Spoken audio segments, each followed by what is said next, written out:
حق الفيتو. تعرف عدد اللغات في العالم 6700 لغة. عدد اللغات المكتوبة التي لها قواعد نحوية وتكتب حوالي 150 لغة.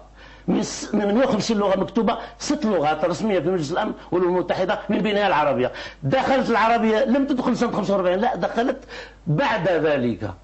أليس هذا ينطبق عليه الآية الكريمة التي تقول إن نحن نزلنا الذكر هل يمكن أن تفصل القرآن عن العربية؟ لا. إذن الذكر هو عربية وإسلام مع بعض، لا يمكن أن تفصل إطلاقا. لو تأخذ أي كتاب، لو تمحي منه، تعمله في ماء الملح وتنحي الكلمة يمكن أن ترميه، لكن أن يبقى في الكتاب فيها عربية، يعني القرآن لا تقدسه. إذن العربية مربوطة بالإسلام ما دون جميع اللغات جميع الأديان في العالم، وهذا سر بقايا.